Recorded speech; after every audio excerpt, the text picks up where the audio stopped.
이 시간 우리 주신 하나님의 말씀은 창세기 49장 22절에서 28절까지의 말씀, 창세기 49장 22절로 28절까지의 말씀, 구약성경 79면에 있는 말씀이 되겠습니다. 우리 창세기 49장 22절로 28절까지의 말씀 한 절씩 교독하신 후에 마저 28절 말씀 한 목소리 합독하도록 하겠습니다. 제가 먼저 22절 말씀 읽도록 하겠습니다. 요셉은 무성한 가지 곧 샘 곁에 무성한 가지라 그 가지가 담을 넘었도다. 활 쏘는 자가 그를 학대하며 적개심을 가지고 그를 쏘았으나 요셉의 활은 도리어 굳세며 그의 팔은 힘이 있으니 이는 야곱의 전능자 이스라엘의 반석인 목자의 손을 힘입음이라.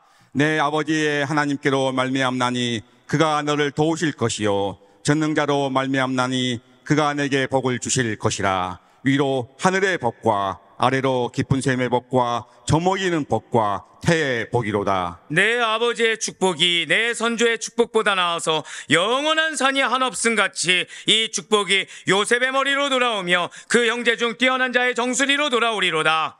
베냐민은 물어뜯는 일이라 아침에는 빼앗은 것을 먹고 저녁에는 움킨 것을 나누리로다. 함께요. 이들은 이스라엘의 12지파라 이와 같이 그들의 아버지가 그들에게 말하고 그들에게 축복하였으니 곧 그들 각 사람의 분량대로 축복하였더라. 아멘. 할렐루야. 네오드 베너시 살아있는 주의 말씀의 은혜를 사모함으로 말미암아 이렇게 우리가 하루의 시작을 말씀과 기도 영수 주께서 기쁘게 받으시사 자 절대 고백하시겠습니다. 받을 복을 반드시 받게 하십니다. 와, 이게 그렇습니다. 이게 그래요. 예, 정말 나에게 내 상황과 그리고 내 마음과 다르게 하나님이 나에게 예비하신 분깃이라는 것이 있습니다. 나에게 예비하신 기업이라는 것이 있고 우리가 그때마다 하나님께서 주시고자 하는 은혜가 있다라는 거예요. 그 은혜를 주님께서는 반드시 받게 하십니다. 아멘이시죠? 네, 아멘이시죠? 돌려 얘기한다고 한다면 지금이 아니라고 하면은 지금은 주님께서는 준비를 시키십니다. 네, 맞습니다. 우리는 그 믿음을 가지고 새벽기도에 함께하고 계시는, 즉 내가 지금 어떤 때를 겪느냐, 이 때가 나에게 가장 합당하고 나에게 약속하신 것은 반드시 주신다. 예, 그 말씀을 믿는 믿음으로 새벽기도에 함께 하신 우리 모든 성도님들을 주님을 환영하고 축복합니다. 이 새벽에 우리 지금 계속해서 창세기, 이제 이번 주면 마무리가 될 텐데요. 특별히 37장부터 50장까지의 요셉의 행적을 통해서 은혜 받는 귀한 시간을 가지고 있습니다. 자, 지금 창세기 47장 27절부터 50장 14절까지의 말씀, 즉 이스라엘의 민족의 제3대 족장인 야곱이 얼마나 지금 중요한지도 우리가 계속해서 듣고 있어요. 이 야곱의 인종을 전후로 해서 그의 예언, 그의 유언, 그리고 장래 내용을 담고 있다는 것이죠. 어제 많은 분들이 정말 피드백이 많이 왔습니다. 많이 충격을 받으셨더라고요. 특히 납달리에 대해서, 그리고 단지파에 대해서 많이들 은혜를 받으셨습니다. 여러분들 뭐가 은혜 되셨습니까? 라고 물으면 다는 빼고 다 얘기하시겠죠. 자, 오늘도 역시 마찬가지입니다. 오늘도 역시 마찬가지로 우리 고백하실게요. 끝까지 믿고 잘해야 합니다. 예, 진짜 이 이스라엘 12지파에 대한 얘기를 들어보면 정말 우리가 끝까지 믿는 것이 중요하다. 내가 교회 다닌다고 해서 정말 끝이 아니고, 내가 중직이 됐다고 해서 끝이 아니고, 정말 끝까지 잘하지 않으면, 어제 단지파 들으셨잖아요. 자, 솔직하게 나는 물론 믿지만 설마 하는 마음에 요한계시록을 찾아봤다. 이거를 불신이라고 해야 됩니까? 아니면 성신이라고 해야 됩니까? 예, 단지파가 있든가요, 없든가요? 예, 없습니다, 여러분. 설마 거짓말 하겠습니까, 제가? 네, 없습니다. 그래서 끝까지 잘해야 돼요. 하나님이, 그러니까 지금 야곱이 얼마나 이 울부짖는 심정으로, 죽기 직전에 울부짖는 심정으로 이 말씀을 전하는지. 즉 그러면 지금 단지파에게 한 야곱의 마음이란, 너 이제 이렇게 될 거야? 너 이제 육이 됐어? 끝났어? 이겁니까? 제발 그대로 다 도달하지 말라는 겁니까? 도달하지 말라는 거죠. 도달하지 말라는 겁니다. 더불어서 아셀과 납달리 보세요. 여러분들 그동안 아셀, 납달리 아셨습니까? 몰랐죠. 근데 귀하게 쓰임받지 않습니까? 즉 내 이름이 드높이느냐 아니냐, 내가 막 어떻게 내가 다른 형제들에 비해서, 우리 막 형제 자매들에 비해서 내가 인정받냐 안 받냐, 이게 중요하지 않습니다. 한 번 더 고백하실게요. 하나님의 인정, 그게 왜 중요한지 오늘 나와요. 그게 왜 중요한지, 어제 그냥 단순히 납달리 하나로가 아니라 그것이 왜 중요한지, 하나님의 때가 있고 하나님의 인정이 하심이라는 것이 왜 중요한지 오늘 나온다는 것이죠. 예, 오늘 본문 말씀인 창세기 49장 22절부터 28절까지의 말씀은 야곱이 그토록 사랑했던 라헬이 낳은 요셉과 베냐민에 대한 예언한 내용입니다. 먼저 창세기 49장 22절과 23절의 말씀 보시길 바랍니다. 요셉은 무성한 가지 곧 샘 곁에 무성한 가지라 그 가지가 담을 넘었도다. 활 쏘는 자가 그를 학대하며 적개심을 가지고 그를 쏘았으나.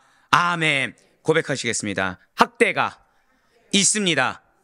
뭐에 학대가 있어요? 무성한 가지에는 학대가 있습니다, 여러분. 자, 지난주에 여러분들 중에서 만약에 지난주뿐만 아니라 나는 이 믿음으로 결단한 2025년도에 유난히 정말 시험이 든다, 유난히 어려움이 있다, 한번 고백하실게요. 그분들만. 나는 무성한 가지입니다. 전부 다 있었군요. 네, 나는 무성한 가지라는 거죠. 자, 맞습니다. 요셉은 담을 넘는 샘 곁에 무성한 가지로서 학대를 받습니다. 즉 약속의 말씀이 주어지고 놀라운 은혜의 말씀, 특히나 그 위대한 말씀이 주어졌다고 해서 학대가 없는 것이 아닙니다. 어려움이 없는 게 아니에요. 능히 학대가 무엇이죠? 외적인 것만 학대라고 하지 않습니다. 마음을 무너뜨리는 것, 정신을 무너뜨릴 정도가 학대라고 합니다. 왜 우리가 봐서는 안 되는 뉴스를 보지 않아요? 그 기사나 뉴스를 보면은 어린아이를 학대한다고 하죠. 어른을 학대한다고 합니까? 어린아이를 학대한다고 합니까? 어린아이를 학대한다고 하죠. 그 학대가 뭐냐? 어린아이가 바르게 자랄 수 없도록 아예 꺾어버리는 겁니다. 오히려 잘못 자라도록. 즉 그냥 몸만 힘든 것이 아니라 마음, 정신까지 무너뜨린다는 거죠. 그런데 지금 보세요. 요셉 22절 보시면 요셉은 무성한 가지, 그러고서 이렇게 잘 존말하다가 23절에 뭐라 나오죠? 그를 학대하며. 일부러 붉은색 안 했어요. 왜냐하면 이게 우리 것이 되지 않기를 바라는 마음에 그를 학대하며. 즉 얼마든지 우리의 고난에는 내 마음을 무너뜨릴 만한, 내 정신을 무너뜨릴 만한, 즉 내 신앙을 지키지 못하고 순종, 충성을 지키지 못할 만한, 고백하실게요. 당연히 학대가 있을 수 있습니다. 바로 그거예요. 오늘 말씀 들으시면 알겠지만 그걸 여러분들은 이미 승리하신 줄 믿으시길 바랍니다. 능히 이겨낼 힘을 주신 줄 이미 믿으시길 바래요. 예, 맞습니다. 요셉이 그래요. 담을 넘는 샘 곁에 무성한 가지로 학대를 받겠지만 이겨낼 것입니다. 이러한 요셉의 이름의 뜻이 무엇입니까? 고백하실게요. 그가 더하실 것이다. 자, 우리 이 정도는 알아두셔야죠. 예, 요셉 많이 요셉의 축복 좋아하시는데 그가 더하실 것이다 라는 뜻을 가지고 있어요. 그래서 지금 요셉은 이 더하리라 라는 요셉의 이름처럼 요셉에게 지금 다산과 풍요의 축복을 빌어주고 있습니다. 자, 지금 축복을 빌어주고 있죠. 축복을 빚는 것과 우리가 고난 가운데 처할 수 있는 것과는 별개의 것이 아닙니다. 즉 오히려 축복을 빌어주기 때문에 한번 고백하실게요. 축복을 받을 만하게 준비시키십니다. 이거를 기억하셔야 돼요. 자, 여러분들이 느끼신지 모르겠지만 제가 지금 3월부터 지금까지 중에 지금 제일 컨디션이 좋습니다. 영적인 컨디션이 지금 너무 좋아요. 카랑카랑하지 않습니까? 저만 그렇게 느끼나요? 네, 저만. 저 스스로 느끼는 거예요. 저 스스로. 이게 뭐냐, 지금 배에서 꼬르륵 소리가 들려요. 근데 영적으로 지금 너무 충만해요. 왜일까요? 오늘 오기 전에 여러분들 정말 축복을 많이 하고 왔습니다. 네, 그럼 여기 여쭤볼게요. 여러분들 중에서 그러면 축복만 받았으니까 나는 고난이 없다라고 착각하실 분들은 안 계시겠죠? 예, 고난이 있을 수 있어요. 하지만 한 번 더 고백하실까요? 반드시 이겨냅니다. 이걸 기억하셔야 돼요. 네, 맞습니다. 22절에 붉은색으로 표현됐던 아까 봤던 무성한 가지, 이 무성한 가지는 열매를 많이 맺는 가지예요. 자, 여러분들 학대가 왜 있다고요? 한 번 더 고백하실게요. 나에게 열매가 풍성합니다. 아멘. 예, 맞아요. 열매를 많이 맺는 가지입니다. 그렇기 때문에 결국 가지가 무성하다는 것은 뭐냐면, 자, 여러분들의 열매, 솔직히 무엇을 생각하는지 모르겠지만 자손이 번창하고 자손이 번성한다라는 거예요. 자, 여러분들이 지금 보는 자손이 중요하지 않습니다. 지금 약속이 뭐예요? 내 자손이 번성하고 번창한다. 자, 이거 지금 오늘 처음입니까? 어제도 있었습니까? 어제도 있었던 거 기억하고 계시죠? 자, 무성한 가지는 즉 요셉의 자손이 갖게 될 다산과 풍요의 상징이라는 거예요. 게다가 근동 지방은 물이 귀합니다. 이러한 지방에서 샘 곁에 무성한 가지가 있다는 것은 큰 가뭄과 같은 재해 속에서도, 즉 지금 열매를 맺을 만한 판이 보인다는 거예요? 안 보인다는 거예요? 안 보입니다. 죄송하지만 안 보일 수 있어요. 그런데 아무리 환경이 이렇게 핍박하고 아무리 환경이 어려워도, 자, 이 가지가 어떻게 해서 풍성해지죠? 밑에 물이 흐르는 거예요. 환경은 어떻다고요? 아이러니하죠. 환경은 메마릅니다. 비가 옵니까 안 옵니까? 안 옵니다. 그러니까 여러분들이 자녀를 봤을 때 지금 자녀의 환경이, 야, 얘 이러다가 정말 뭐라도 할까 걱정될 수도 있어요. 직장이 되었든 신앙이 되었든 걱정될 수 있습니다. 한번 고백하실게요. 뿌리를 보라. 뿌리를 보셔야 된다는 거예요. 땅 보란 얘기가 아닙니다. 제가 말씀드린 땅을 본다는 것은 사람과 세상을 본다는 거고, 뿌리를 본다는 건 무엇이죠? 내 자녀의 근원을 보시라는 거예요. 자, 방금 뭐라 말씀드렸습니까? 내 자녀의 행실보다 더 중요한 근원을 보셔야 돼요. 그 가운데 위를 봤을 땐 뭐 봐야 되죠? 그냥 램프의 진위를 보는 것이 아니라 하나님의 영광을 볼 수 있어야 됩니다. 그 영광이 내 자녀를, 하나님의 영광과 내 자녀 사이에 있는 메마른 가뭄을 보게 하는 것이 아니라 그 가뭄을 뚫고 내 자녀에게 풍성한 물 붓듯이, 기름 붓듯이 은혜를 부어줄 것을 바라보고 확신할 수 있어야 된다는 거죠. 왜요? 내 자녀의 근원은 무엇이다? 예수 그리스도시기 때문에. 내 자녀의 근원에는 끊이지 않는 물이 콸콸콸 흘러 넘치기 때문인 것입니다. 예, 그렇기 때문에 큰 가뭄 같은 재해 속에서도 항상 변함없이, 한번 고백하실게요. 항상 변함없이. 이 정도 믿음은 있으셔야 돼요. 항상 변함없이 요셉의 자손들이 풍요를 누리게 될 것이라는 커다란 축복의 예언이라는 거죠.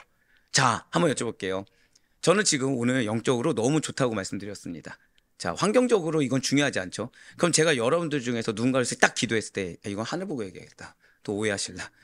여러분들 딱 두고 기도했을 때, 아, 우리 목사님께서 날 보면은 마음이 근심할 것 같다. 나에게 답이 없을 것 같다고 생각되는 분들이 있을 수가 있습니다. 네, 그쵸. 예, 이러실까봐 지금 위를 보고 하고 있어요. 자, 그런데 중요한 건 하나님께서 뭐라고 하시는 거예요? 그의 근원을 보라. 그에게 약속하신 말씀을 보라. 그에게 반드시 어떻게 된다는 거예요? 항상 변함없이. 고백하실게요. 항상 변함없이. 네, 맞습니다. 항상 변함없이 풍요를 누리게 될 거라는 약속이라는 거예요.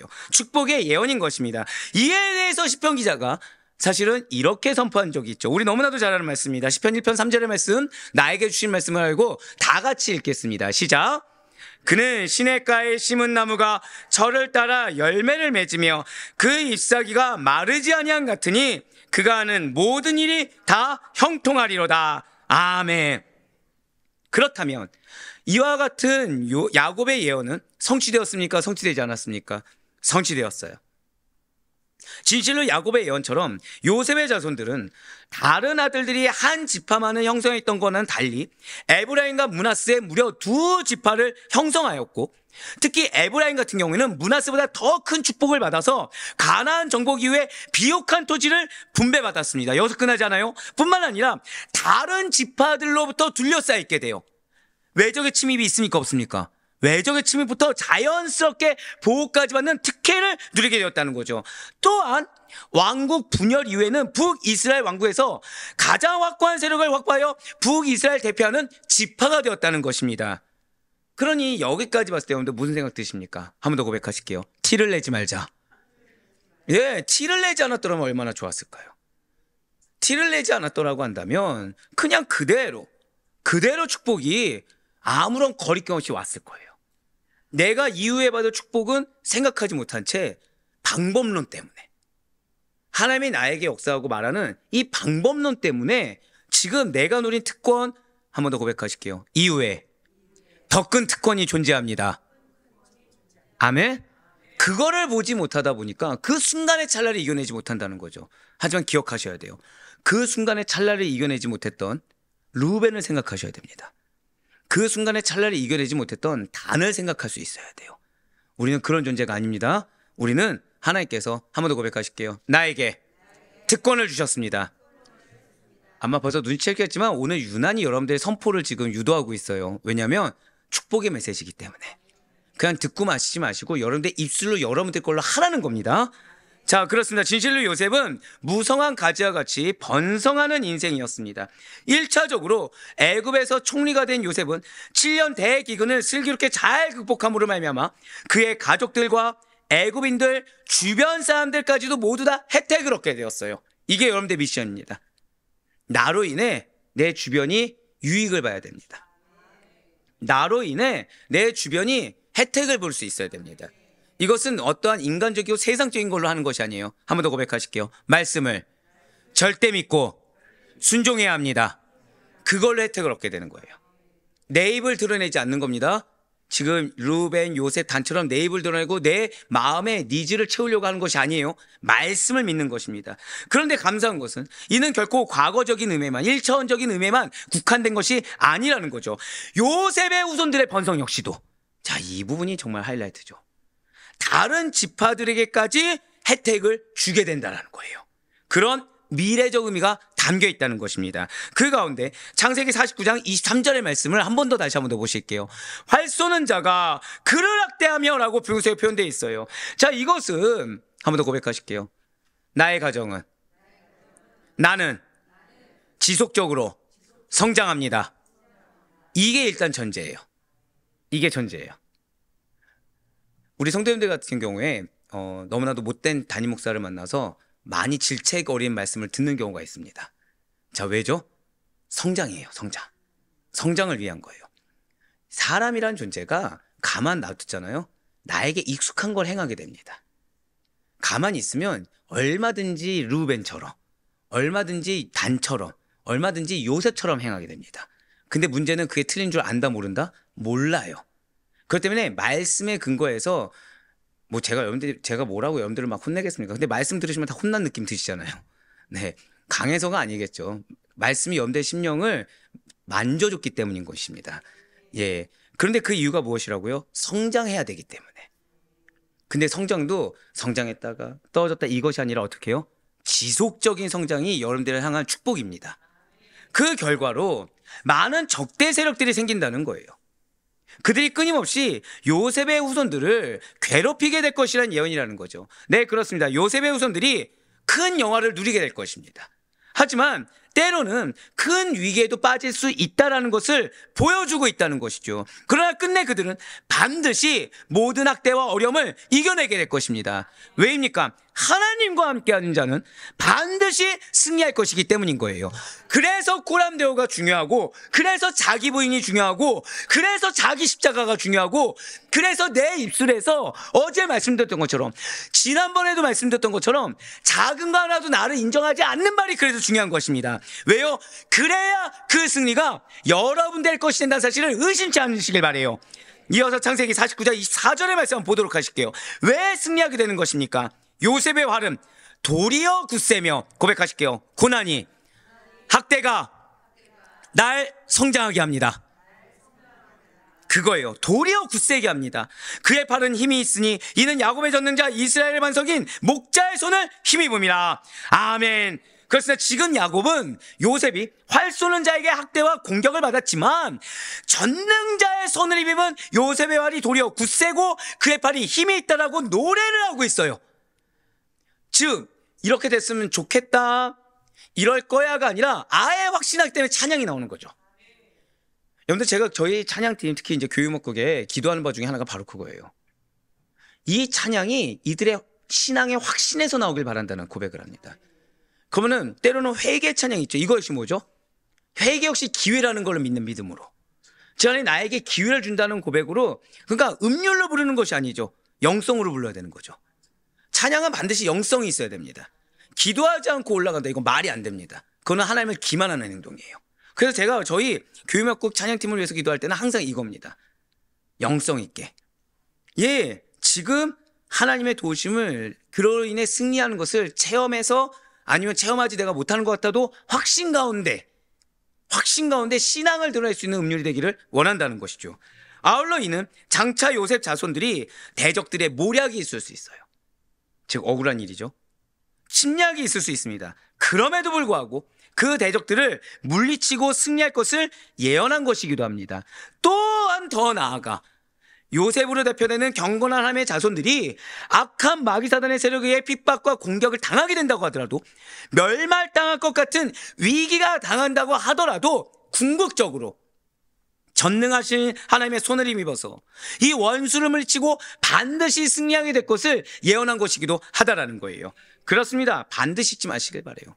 전능하신 하나님을 온전히 의지하는 자, 전능하신 하나님이 정말로 전부가 된 자는, 그래야 그분의 도우심이 무엇인지를 믿고 확신하는 자, 반드시 승리하게 됩니다.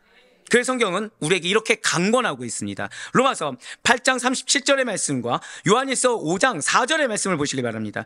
그러나 이 모든 일에 우리를 사랑하시는 말미암아 우리가 넉넉히 이기느니라. 무릇 하나님께로부터 난 자마다 세상을 이기느니라. 세상을 이기는 승리는 이것이니 우리의 믿음이니라. 아멘. 한번 여쭤볼게요. 이 말씀 보셨을 때 여러분들 이거 미래형 같습니까? 명령형 같습니까? 이거 명령입니다. 죄송하지만 이겨야 된다는 거예요. 믿음으로 승리를 해야 된다는 겁니다. 그냥 믿으면 승리하게 될 거야, 믿으면 넉넉히 이게 될 거야가 아니라, 죄송하지만 여러분들에게 예비된 것은 넉넉한 승리가 예비된 거예요. 그거를 마땅히 가져가야 되지 놓쳐서는 안 된다는 겁니다. 이거를 좀 더 직설적으로 말씀드려볼까요? 우리가 놓치면 내 죄가 됩니다. 죄송하지만 내 죄가 돼요. 이렇게 생각하시면 되겠죠. 내가 내 자녀에게 줄 것이 없습니다. 내 자녀가 나를 원망합니다. 원망할 수 있습니까? 없습니까? 있겠죠. 줄 것이 없으니까. 근데 내가 내 자녀에게 준비해 놓은 것이 있는 거예요. 준비해 놓은 것이 있는 거예요. 근데 그 자녀에게 준비해 놓은 거를 자녀가 우리 부모를 믿지 않는 겁니다. 그래서 안 가져가 버렸어요. 그럼 부모의 마음은 어떻죠? 부모의 마음은 그냥 안 가져갔나 보다, 그럴 수 있지가 아니라 사실은 화가 나죠. 왜 이 바보 같은 아이가 자기가 누려야 될 것도 못 누리는가, 이런 마음이 들게 되는 거죠. 마찬가지예요. 승리가 이미 여러분의 것입니다. 사단은 그 승리를 뺏기 위해서 끊임없이 여러분들을 학대할 것입니다. 마음을 무너뜨리고 정신을 무너뜨리고 환경이 무너진 것처럼 착각하게 할 것입니다. 마음을 지켜야 돼요. 내 마음을 지켜는 내가 내 믿음으로 지키는 게 아닙니다. 죄송하지만 하나님께서 은혜를 주신 믿음, 좀 더 쉽게 말씀드릴까요? 감사하는 믿음이 없이는 이겨낼 수가 없습니다. 이미 빚진 자로서. 그래서 주일날 설교가 무엇이었습니까? 6조 원을 왜 말씀드렸을까요? 이건 1만 달란트 이걸로는 와닿지 않습니다. 죄송하지만 6조 원이라고 하면 와닿죠. 사실은. 예, 그 정도의 은혜의 빚진 자, 사랑의 빚진 자가 나라는 감사가 있어야 그 승리가 오롯이 여러분들 것이 될 수가 있다는 거예요. 그렇습니다. 분명 우리 자신은 연약합니다. 그러나 우리가 믿는 전능하신 하나님께서 이미 여러분과 함께 하시사 예비하신 바가 있고, 또한 대신 싸워주시며, 또한 우리에게 대적을 이길 수 있는, 물리쳐 이길 수 있는 능력을 주시기 때문에 우리는 반드시 승리한다는 거예요. 우리 성도님들 주변에도 예수 그리스도를 믿는 신앙으로 인해서 세상으로부터 핍박을 받아 고통 속에서 신음하는 자가 계십니까? 아무 염려하지 마시길 바라요. 좀 죄송한 말씀이지만 여러분들이 올바로 예수 그리스도 믿는 믿음 가운데 서 있어야 되는 이유 중에 하나가 그겁니다. 우리를 주님께서 리더로 불러주셨거든요. 우리를 직분자로 불러주셨고 우리로 하여금 영향력이 있다고 말씀하셨어요. 그래서 우리가 스불론 이사갈 때 듣지 않았습니까? 이사갈이 뭐가 가장 큰 죄악이었다고요? 영향력이었다니까요.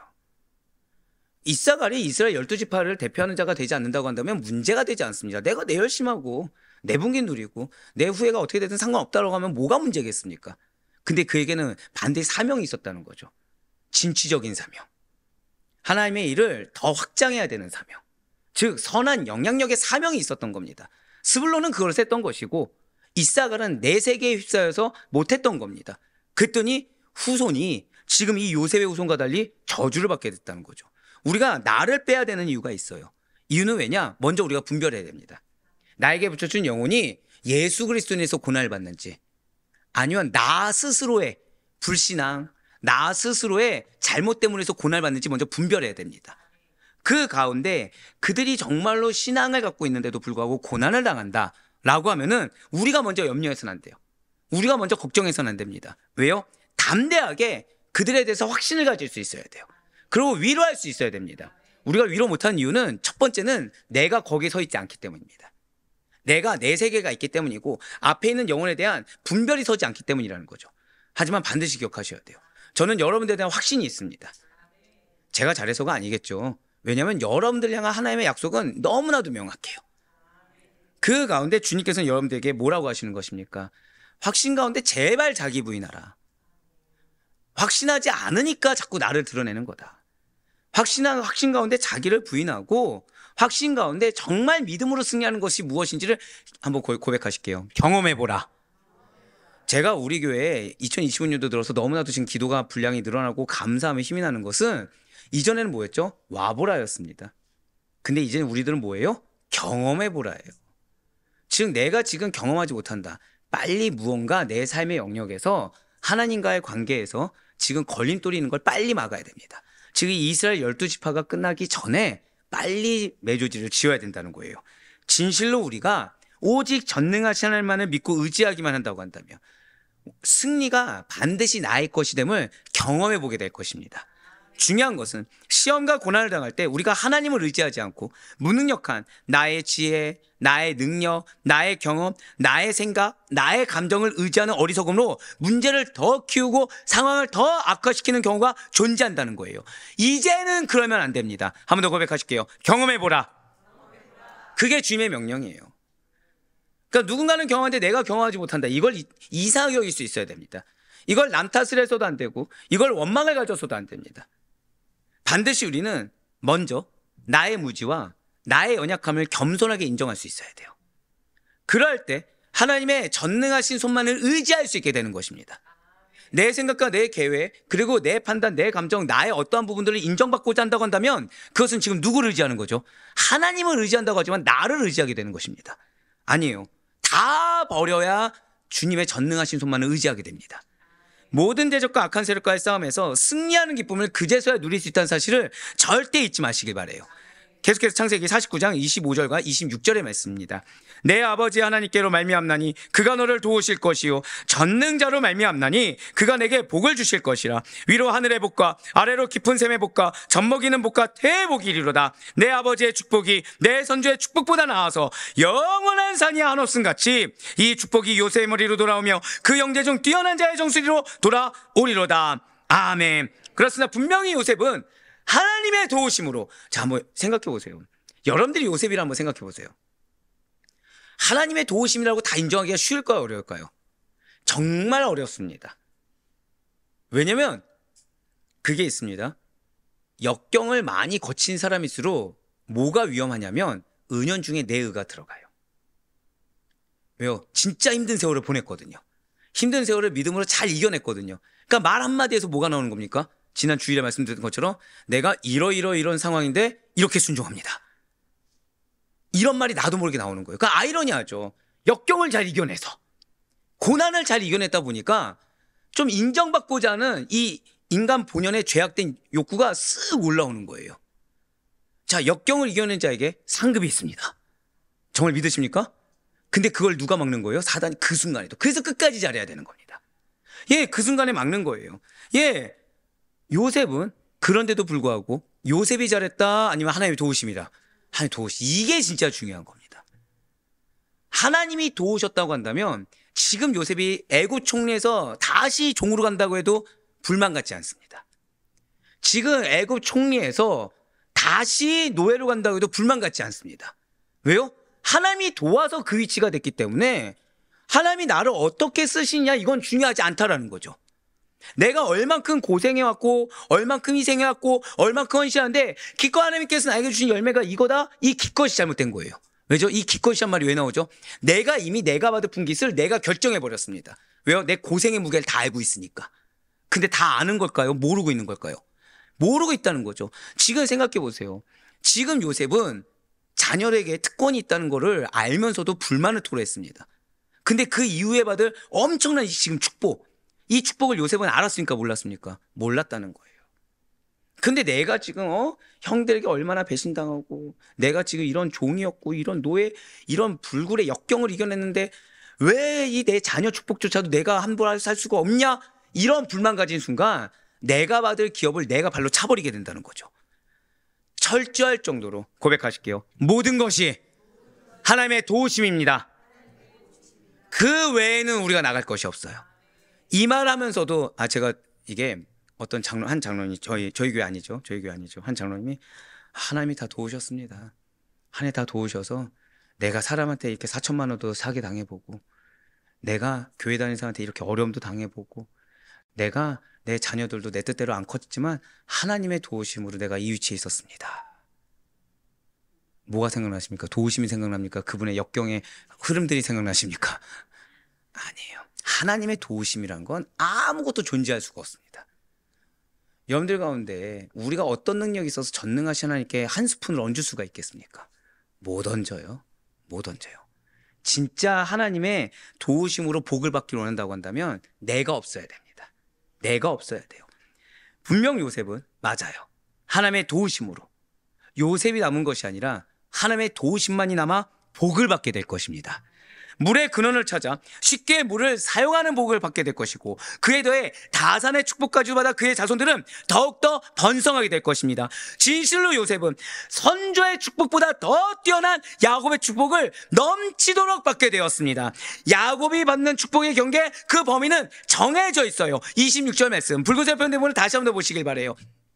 영원한 산이 한없은 가치라고 나와 있습니다.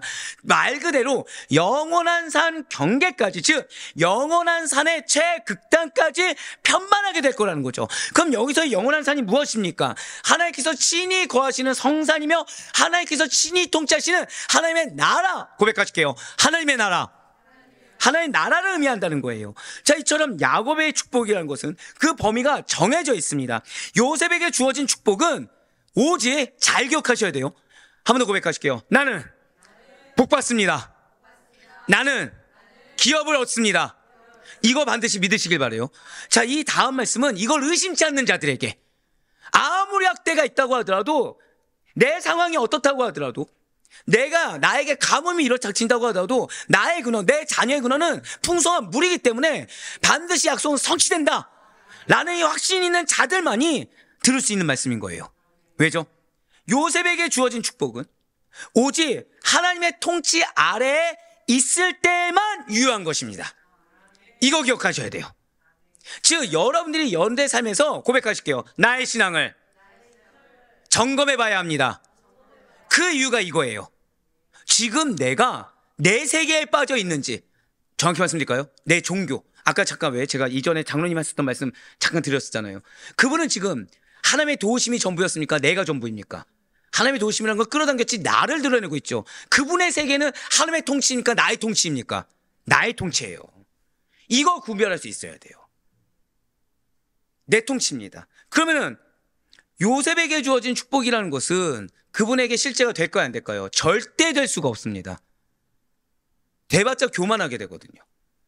무슨 상황만 주어져요? 계속 깨질 만한 상황만 주어지는 거죠. 근데 이것만 해도 은혜입니다. 왜죠? 질책한다는 것은 유기당하지 않았다는 증거예요.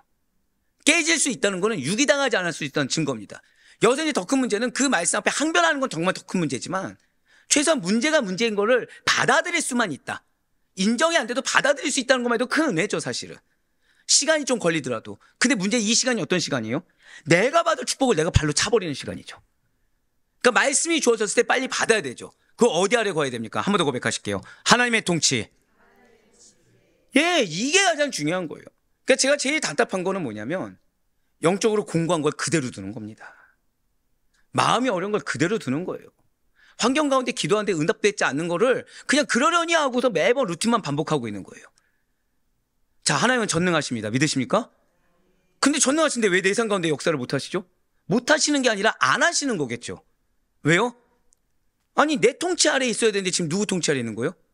말로는 나는 하나님의 백성입니다 하면서 이 뒤로 뻗쳐 있는 거예요, 지금. 그래서 자신의 이름 아래에 있는 거죠. 그럼 그분에게 아무리 은혜를 베풀어봤자 이분의 것은 다 뭐가 되죠? 의가 되죠. 징계받을 거리만 쌓이게 되는 겁니다. 그럼 내 사랑하는 자녀가 징계받을 거리를 쌓는 거를 아버지께서 좋아하시겠습니까? 싫어하시겠습니까? 싫어하니까 안 주시는 거예요. 싫어하니까. 그러니까 빨리 너라는 이름의 통치에서 벗어나라는 겁니다. 온전히 하나님의 통치 아래에 있으라는 거예요. 너의 삶 일거수일투족에서 나오는 말이 너의 말인지, 옆에 유익을 끼치고 너 하나 희생하고 다른 삶을 살리는 말이고 예수 그리스도의 사랑만을 증거하는 말인지, 아니면은 시시각각으로 나를 드러내는 말인지 점검하라는 겁니다. 예, 맞아요. 요셉의 축복이 이 정말 중요해요. 지금 요셉에게 주어진 축복은 반드시 응답될 거예요. 하지만 그것이 유효한 것은 오직입니다. 온리원이에요. 하나님의 통치 아래에 있을 때만 주어지는 겁니다. 그러나 만일 요셉의 자손들이 안타깝게도 하나님을 떠날 때에는 그 축복은 의미를 잃게 된다는 거죠. 그래서 우리가 내 자녀에게 무엇을 물려주느냐, 이 말로 예수 믿었는데 이거 다 소용없습니다. 아, 소용없다고 하면 너무 과하죠. 필요 있겠죠. 근데 받쳐줘야 돼요. 오늘 기억하시라고 했죠. 한 번 더 고백하실게요. 경험해보라. 왜요? 여러분들의 삶으로 내가 경험한 예수를 그들이 볼 수 있게 해줘야 돼요. 뭐라 말씀드렸습니까? 내 자녀가 보게 해야 돼요. 내 자녀가 나의 모습을 보고서 나라는 사람의 이름을 기억하고 나라는 사람의 성향을 기억한다고 한다면 절대 그럴 수가 없습니다. 근데 우리는 내 자손들이 하나님을 떠나지 않게 하려면 그들이 거부할 수 없고 부정할 수 없는 증거를 부모된 자로서 보여줘야만 합니다. 실제로 에브라임과 므낫세가 하나님을 떠났을까요? 안 떠났을까요? 떠나게 됩니다. 우상을 섬기게 되므로 하나님께 받은 축복을 다 상실하고 이방인의 포로가 되는 비참한 처지가 되어버리지 않았습니까? 사랑하는 성도 여러분들, 성도의 축복 역시 우리 한 번 더 고백하실게요. 오직 하나님의 통치 아래 거기서만 누릴 수 있다는 사실을 절대 잊지 마시길 바라요. 아버지의 품을 떠난 탕자가 거지의 신세를 면할 수가 없었던 것처럼 성도들 역시도 하나님의 곁을 떠날 때 참으로 비참한 처지에 놓이게 되는 것입니다. 이를 잊지 않으시는 가운데 어떠한 경우에서도 나에게 허락된 약속과 기업, 그 축복의 말씀이 나에게 반드시 성취된다는 믿음이 있다고 한다면 그 통치에서 내가 벗어남으로 스스로 상실해버리는 안타까움이 우리의 것이 아니길 간절히 소망합니다. 계속해서 창세기 49장 27절의 말씀은 베냐민에 대한 예언입니다. 27절 말씀이에요. 베냐민은 물어뜯는 일이라 아침에는 빼앗은 것을 먹고 저녁에는 움킨 것을 나누리로다. 아멘. 실제로 예언 그대로 베냐민은 물어뜯는 일이처럼 난폭하게 될 것입니다. 그리고 그 예언대로 베냐민 지파는 무척이나 무례하고 호전적인 기질을 가지고 있었어요. 실제로 베냐민은 아침에 빼앗은 것을 저녁에 나눌 정도로 호전적인 성격으로 말미암아 반드시 승리하고 마는 저력을 보여줍니다. 그들은 원수애들에 대해서 승리하고 용맹스러웠던 것은 맞아요. 하지만 그들의 난폭함이라는 것이 역사적으로 증명돼 버렸다는 거죠. 아이러니하게 누구의 자녀인데? 라헬의 아들인데. 아이러니하게 야곱이 그렇게 사랑하는 아들인데. 고백하실게요. 끝까지 신앙만을 증거해야 합니다. 그거예요. 내 자녀에게 내 연약함을 보여서는 안 되는 이유가 바로 여기입니다. 내 연약함을 동일한 배에서 놔도 무엇에 붙들려 있냐에 따라서 이런 확연한 결과가 차이가 납니다. 베냐민 지파 사사 예후시 모압을 정벌한 사건과 베냐민 지파에 속한 기브아 지방 사람들이 레위인 첩을 겁탈하고 이로 인해 일어난 기브아의 전투에서 완강한 저항을 보인 사건 등에서 이 베냐민 지파가 얼마나 난폭한지, 하지만 좋게 말하면 용맹하고 승리를 거두지만 사실 난폭한 기질을 지는지를 증명해주고 있다는 거죠. 자, 이제 마지막으로 오늘 본문 창세기 49장 28절의 말씀입니다. 자, 마지막 말씀 우리 다 같이 읽겠습니다. 시작. 이들은 12지파라. 이와 같이 그들의 아버지가 그들에게 말하고 그들에게 축복하였으니 곧 그들 각 사람의 분량대로 축복하였더라. 아멘. 별표 치세요. 이 정말 중요합니다. 여러분들이 학대의 늪에 빠지지 않으려면 이거를 반드시 기억하셔야 돼요. 지금 야곱은 이스라엘 12지파를 각각 자신들이 한번 고백하실게요. 하나님께 받은 분량대로, 예, 이거예요. 이게 중요합니다. 하나님께 받은 분량대로 축복하였습니다. 자, 이것은 야곱이 결코 자신의 인간적인 생각으로 아들들의 분량을 정하지 않고 아들들의 분량을 내 인간 생각으로 정하지 않고 그만큼만 축복했음을 이렇게 의미하고 있다는 거죠. 내 생각으로 정한 것이 아니라는 거예요. 야곱의 아들들에 대한 축복은 야곱 자의에 의한 것이 아니라는 거죠. 베냐민 봐도 알 수 있죠, 우리가. 즉 야곱은 하나님의 뜻과 섭리에 따라서 아들들을 축복했다는 것입니다. 이미 각 지파가 받아야 할 축복은 정해져 있으며 야곱은 단지 그 축복을 선언한 것에 불과하다는 거예요. 그렇습니다. 하나님의 축복은 각자 사람들의 분량대로 주어지는 것입니다. 그래서 사도 바울이 이렇게 권면하고 있어요. 고린도서 10장 13절의 말씀 보시길 바랍니다. 그러나 우리는 분수 이상의 자랑을 하지 않고 오직 하나님이 우리에게 나누어주신 그 범위 한계를 따라하노니 곧 너희에게까지 이른 것이라. 아멘. 지시로 전지전능하신 하나님께서는 우리의 분량을 보시고 그에 맞게 축복해 주십니다. 이걸 기억하셔야 돼요. 그래서 말씀드렸죠. 혼나는 것도 은혜입니다. 지금 내 분량이 그런 거예요. 오히려 단지파처럼 되지 않는 게 중요한 거지 혼나서라도 끝까지 남아있는 게 중요합니다. 근데 더 중요한 것은 노예로 남으시겠습니까? 아니면 분깃을 누리시겠습니까? 이 차이예요. 이 차이. 각 사람의 분량이라는 것은 그들의 하나님 앞에서의 믿음의 분량과 연관되어 구속 역사에 있어서 감당해야 될 사명의 분량. 고백하실게요. 각 사람의 분량은 축복의 분량이고 사명의 분량입니다. 네, 맞습니다. 야곱의 12아들들이 지금 이 야곱의 예언을 들었을 때 다 마음에 들까요? 불만을 가질까요? 불만을 가질 수도 있습니다. 그러나 야곱의 예언은 아들들 눈치 보고 하는 게 아닙니다. 그 야곱의 아들들의 분량대로 하나님의 뜻에 따라 행해진 것이기 때문에 거기에 반드시 순종해야 된다는 거예요. 이것은 하나님의 일을 맡아 수행하는 성도들이 어떻게 그 일에 임해야 되는지, 하나님의 일을 맡아, 즉 나의 가정, 교회, 직장 어디에서든 고백하실게요. 나에게는 사명이 있습니다. 그 사명에 어떻게 임해야 되는지를 교훈해 주고 있다는 거죠. 오늘날 우리 성도님들은 예를 들면 교회에서 나름대로 직분과 사명을 맡아서 일을 하게 됩니다. 그런데 그러한 성도들 가운데서는 때로 교회에서 나에게는 중요한 직분을 맡기지 않아, 나에게는 중요한 일을 맡기지 않는다고 불평하는 분들이 있습니다. 그러니까 내가 생각하는 중요한 일들이 딱 정해져 있어요. 그런데 성도님들이 기억하셔야 될 것이 있다는 거죠. 그것은 나의 분량만큼 하나님께서 사명을 맡긴다는 거예요. 가정은 어떨까요? 가정도 마찬가지입니다. 단도직입 말씀드리면 죄송해요. 말을 하면 안 되지만 저희 아내는 조선시대 여자입니다. 조선시대 여자입니다. 무슨 얘기냐?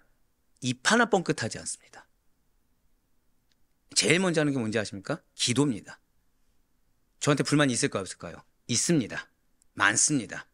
아시다시피 옷차림 보시면은 유채에서 곡 보신 적 있나요? 한 번도 없죠. 왜죠? 딱 하나예요. 사명이니까. 사모의 사명.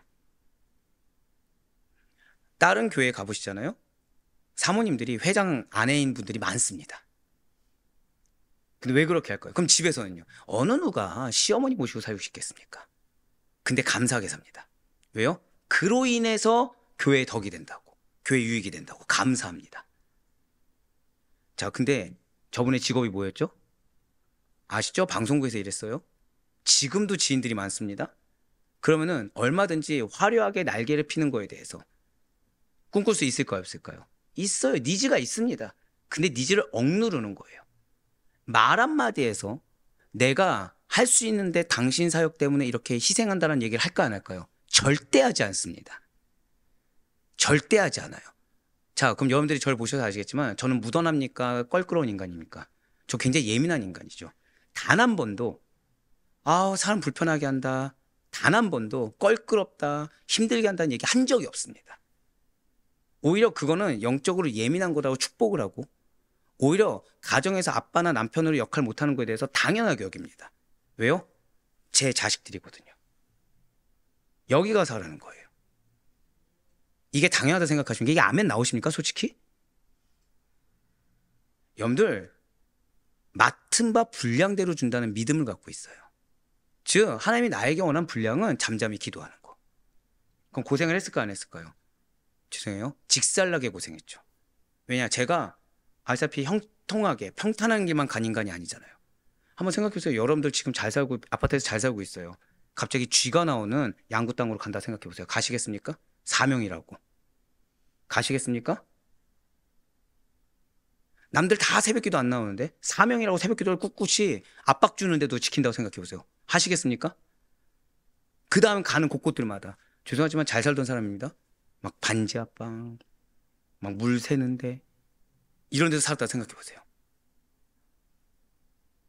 쉽지가 않죠. 근데 집에 돈이 들어와요. 돈이 들어오면 제일 먼저 뭐라 얘기하시는 겁니까? 헌금, 교회 헌신. 왜요? 아나니아와 삽비라가 되어서는 안 된다는 거예요. 그러면 돈이 시급할까요? 안 급할까요? 급한 일이 허다하겠죠.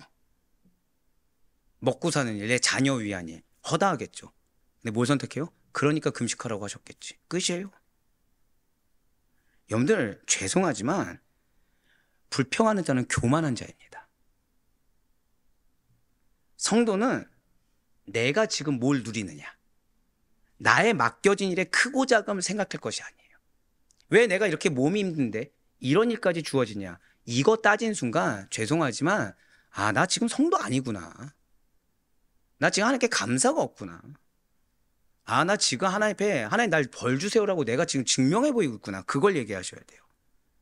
그 일의 경중을 내가 판단하고 내가 따져서도 안 된다는 거죠.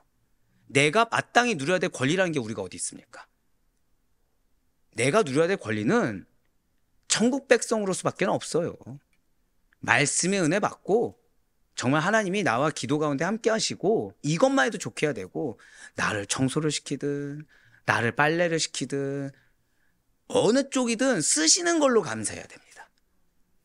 맡겨졌다면 그 일에 최선을 다해서 일하기를 바라니까 그걸 맡기신 거고, 하나님께서 맡기신 거는 믿으니까 맡기는 겁니다. 내 사랑하는 아들, 내 사랑하는 딸은 그 자리에서 내 말을 하지 않을 거야. 오직 복음만 얘기할 거야. 그러니 내가 그동안 희생을 얼마나 했다, 이게 제일 교만한 말이죠. 내가 이만큼 한 거를 누구도 몰라줄 거야. 그만한 교만한 말이 어디 있습니까 지금. 네? 다 감사지. 왜 나는 이런 분깃을 못 누려? 보혈의 공로만 합니까? 그러고서 좀 죄송한 말씀이지만, 아유, 다른 분들 이렇게 얘기하면 다른 분들 얘기하지 말라고 하죠. 그럴 때는 분명히 뭐 때문에 마음에 상처받았어요? 다른 분하고 비교하다 보니까 상처받아 놓고서 잘하는 분하고는 또 비교 안 하죠. 예를 들어서 죄송합니다, 저도 이렇게 하고 있습니다. 목사님이잖아요. 제가 제일 싫어하는 말. 그런 말 하죠. 안 됩니다. 작은 것에 충성된 자에게, 그렇게 준비된 자에게 반드시 큰 일을 맡기고 반드시 큰 축복을 성취하는 겁니다. 이걸 기억하셔야 돼요. 여러분들 마음을 지키셔야 됩니다. 마음을 지키고 지금 주어진 것이 나에게 가장 선하다는 믿음이 있으셔야 돼요.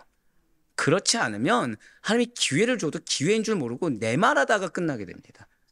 하나님이 응답을 주고 싶어도 내 말하다가 응답을 계속해서 발로 차는 거예요. 사랑하는 성도 여러분들, 진실 하나님께서는 믿음의 분량이 작은 자에게는 결코 큰 축복을 베풀지 않습니다.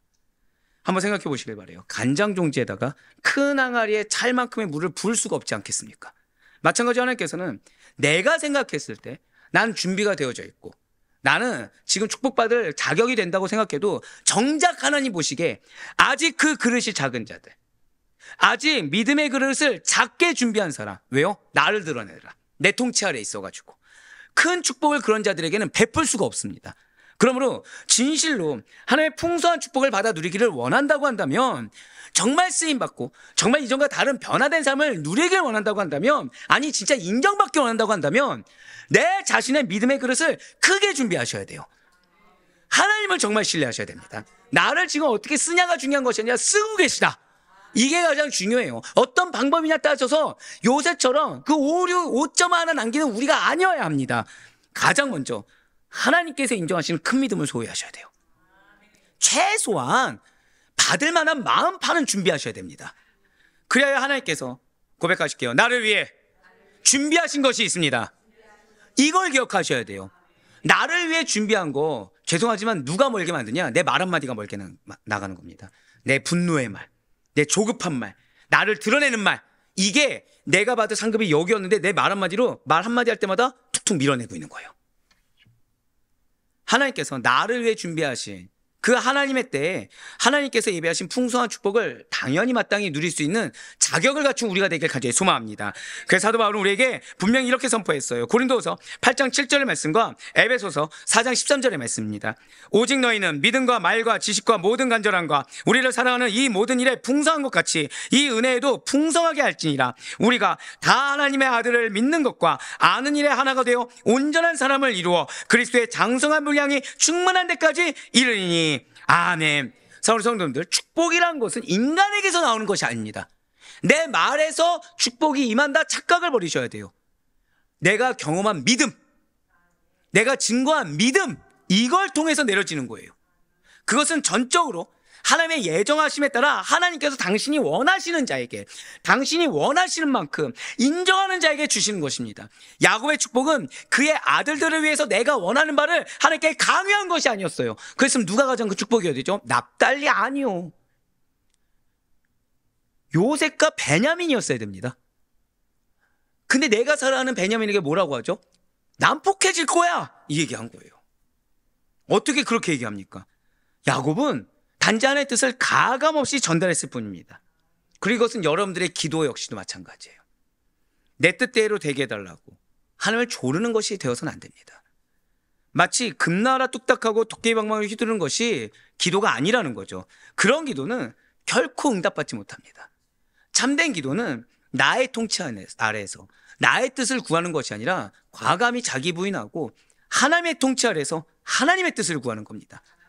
오직 이 땅이, 오직 내가 속해 있는 모든 공동체가 하나님의 뜻대로 통치되어지며 그분의 공의가 이 땅에 실현되기를 확신하며 구하는 것입니다.